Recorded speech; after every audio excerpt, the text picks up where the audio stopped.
Borno State Government in northeast Nigeria has placed a ban on all mining activities in the state due to the fragile security situation in the area. A statement signed by the State Commissioner for Information and Internal Security, Professor Usman Tar, noted that the government is working on mapping and securing the mine sites with a view to ensuring law, order and safety of lives. The statement further noted that Borno State Government is developing a governance protocol for the mining sector in the state and will soon issue a code of conduct and standard operating procedure for the mining value chain to guide the sector. Stakeholders in the sector in Borno State are urged to abide by the ban and that any violation will attract the wrath of the law. We're joined on the news by the Borno State Commissioner for Information, Professor Usman Tar. Prof, thank you very much for giving us your time. Fragile security is the reason given by the state in banning mining activities. Tell us how bad the security situation is even at a time relative peace is returning to the region. Thank you very much. The security situation in Borno is not bad. It is actually fragile. Fragile in the sense that the dangers of relapse is still on the table. That is what we mean by fragility.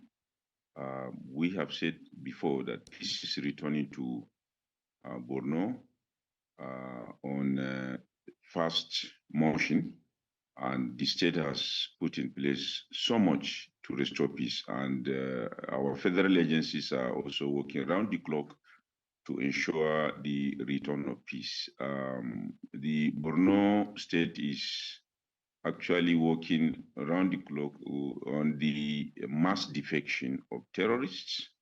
And this commenced about 2 years ago. So far, we have received and processed over 140,000 mass defectors, including those who carried arms, captive population, farmers, and minors.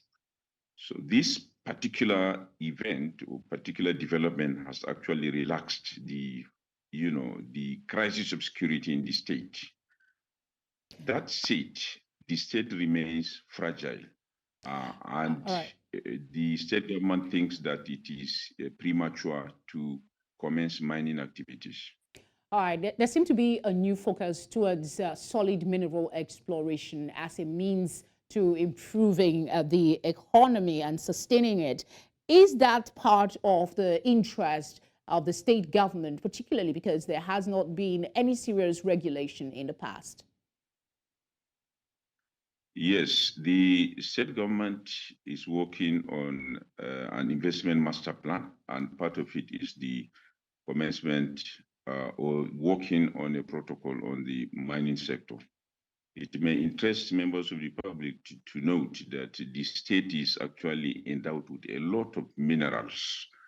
And, much of these minerals are actually mined illegally, without much control, and the danger of foreign miners or foreign funded miners is also there, as it has also happened in this Northwest.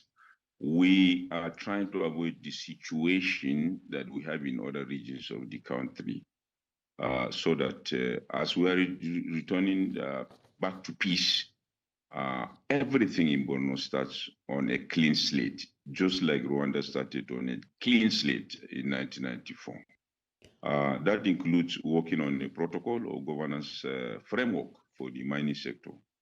The state, as I said earlier, is endowed with so much mines, minerals, including feldspar, limestone, kaolin, clay, potash, iron ore, natural salt, quartz, magnetite, diatomite, trona, mica, silica, gypsum, granite, chips, flutas earth, and uranium.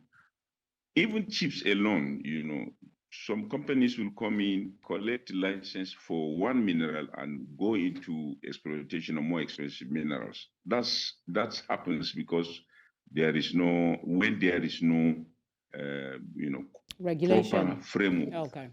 Yeah. All right, away from mining, what is the secret of the recent successes of the Borno State Government and other states in the Northeast in restoring safety of lives and property to the region after a decade of insurgency. The secret here in Borno is leadership. We have a focused leadership that is determined to restore peace. We have a transparent leader in the person of Professor Babagana Umar Zulum, who put his feet on the ground and said, this is the direction to go. And he is prepared to take the risk. And he is also prepared to work very closely with the federal security agencies, giving them all the supports that they need. And he's also prepared to put in place mechanisms within the state. For instance, the establishment of the Civilian Joint Task Force that provide, close support to our federal forces. And he talks to the people. He goes and, together with his team, and he, engages the people. And he has also taken a firm decision to restore all, return all IDPs to their ancestral lands. All right. I guess a lot more will be expected. Said the reward for good work is more work. Thank you very much for speaking with us, Prof. Thank you.